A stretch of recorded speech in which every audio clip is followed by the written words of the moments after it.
Nabi Musa alaihissalam waktu lagi nunggu di Tur Sina, ada beberapa kejadian yang terjadi, di antaranya adalah setiap hari beliau menerima wahyu, Taurat turun berapa ayat, berapa surah, sampai 40 hari sempurna. Ada beberapa kasus terjadi di hari ke-37 dia pernah minta agar diperlihatkan Allah, lalu Allah memperlihatkan dulu ke gunung-gunung sekitarnya, ternyata berantakan, hancur, Nabi Musa alaihissalam pingsan. Ada sebelum kasus itu terjadi, Musa alaihissalam mengatakan begini, ya Allah, Zat yang maha adil, aku ingin sekali melihat keadilanmu. Kasus apa di muka bumi ini yang aku lihat dengan mata kepala, lalu kemudian aku lihat keadilanmu. Jibril AS datang mengatakan, hai Musa, Tuhanmu berkata, kau tidak akan bisa sabar kalau kau lihat langsung kejadian, lalu kamu menilai keadilannya Allah. Nah, tidak semudah itu. Allah pencipta tahu semua. Dia bilang, saya akan coba memahami dengan taufik dari Allah. Allah setuju, baiklah silahkan. Musa alaihissalam disuruh mendatangi sebuah sumber mata air di sekitar situ. Tidak ada orang, di padang pasir. Tur Sina adalah padang pasir yang luas, gunung-gunung batu. Musa alaihissalam ke situ. Perintah Allah, Musa alaihissalam hanya melihat saja, nggak buat yang lain. Nggak ikut campur, nggak apa-apa. Lihat saja apa yang terjadi. Musa alaihissalam ambil posisi agak jauh, orang-orang nggak lihat, nggak ada yang tahu. Ternyata Musa alaihissalam waktu nunggu ada satu orang lewat naik kuda. Begitu tiba di air, orang ini minum di mata air itu. Minum di mata air. Dan rupanya di pinggang sebelah kirinya ada kantong isinya dinar. Uang-uang ditaruh. Waktu dia minum jatuh. Dia tidak sadar kalau itu jatuh. Kemudian dia naik kudanya, dia pergi. Ini orang pertama yang dilihat oleh Musa alaihissalam. Datang orang kedua teman-teman sekalian. Anak kecil. Belum balik. 9-10 tahun. Datang, minum di mata air, dia lihat ada kantong duit, dibawa, pergi.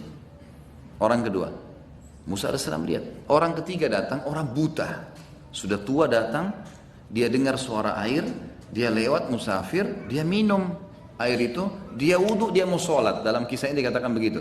Tapi Allahu alam di zaman Nabi Musa sholatnya apa sama dengan kita, tidak tahu.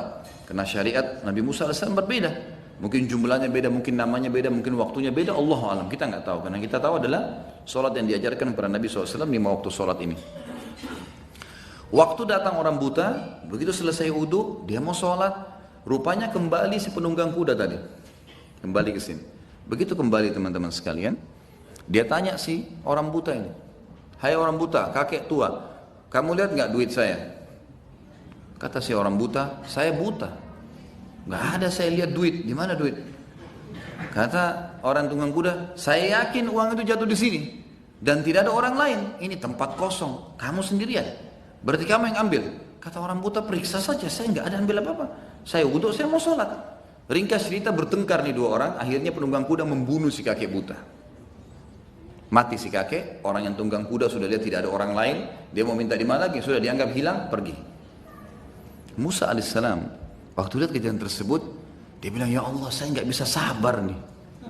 Saya mau tahu bagaimana ini kasusnya sebenarnya. Menurut kacamatanya Musa alaihissalam sebagai manusia, siapa yang salah, siapa yang benar nih? Menurut Musa alaihissalam yang salah anak kecil. Anak kecil main ambil punya orang, dia pergi. Coba kalau dia tidak ambil, kembali penunggang kuda kan sudah tahu. Yang buta tidak bisa lihat, kan clear masalahnya kan? Maka sekarang kasusnya adalah anak kecil ini dianggap sumber masalah sebenarnya. Kalau dalam kacamata manusia, karena sekali lagi kalau dia tidak ambil duit itu, anak itu minum, dia pergi, penunggang kuda kembali, dapat duit nggak? Dapat. Dia tidak akan tuduh si buta kan? Buta juga nggak bisa lihat, nggak bakal ambil. Semestinya begitu. Musa alaihissalam bilang, saya tidak bisa sabar nih. Kenapa si penunggang kuda bunuh orang ini? Yang salah si anak kecil. Jibril alaihissalam datang, hai Musa, Allah mengirim salam padamu dan mengatakan padamu, kalau memang kau tidak akan bisa sabar, karena manusia tergesa-gesa menghakimi.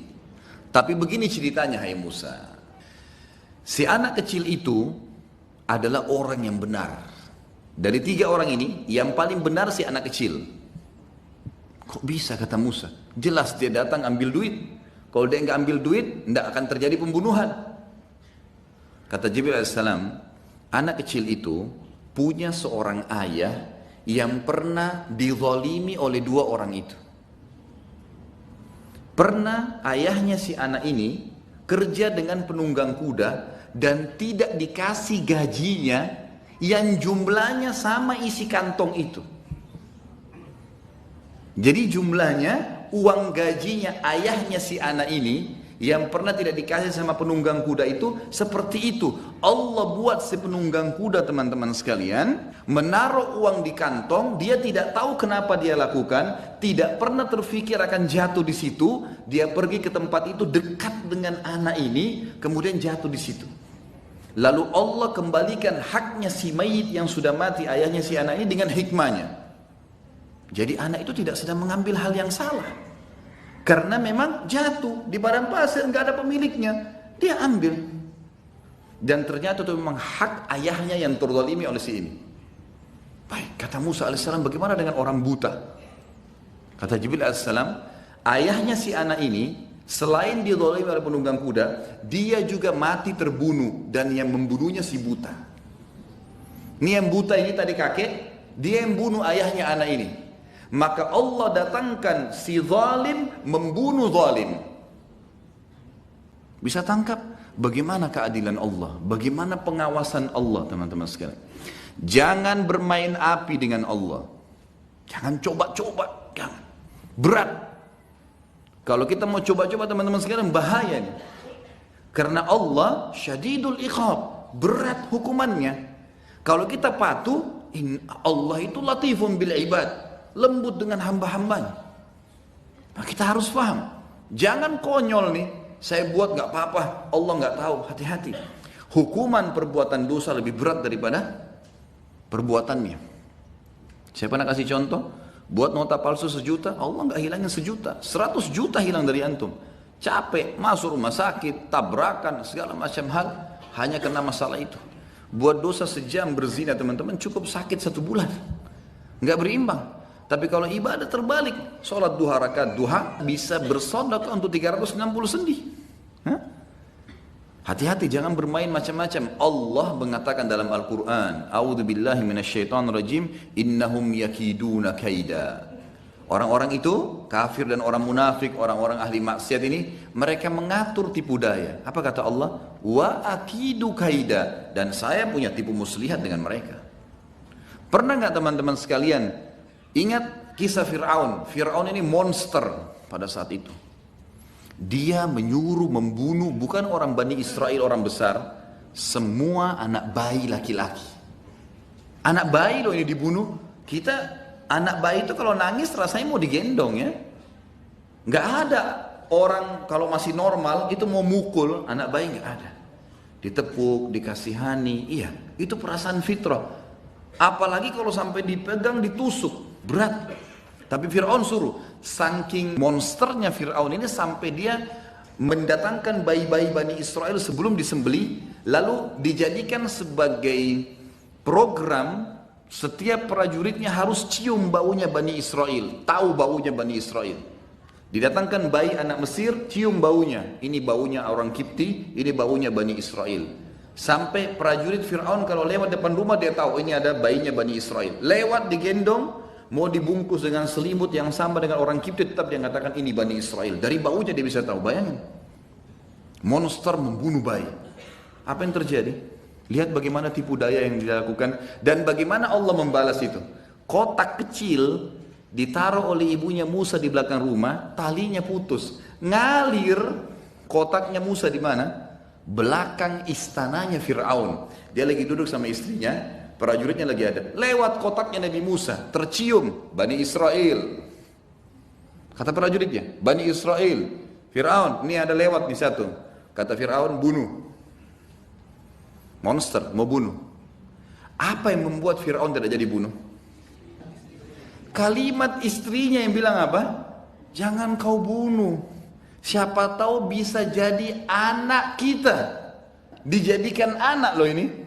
Ini bukan ambil aja atau biarin aja. Enggak.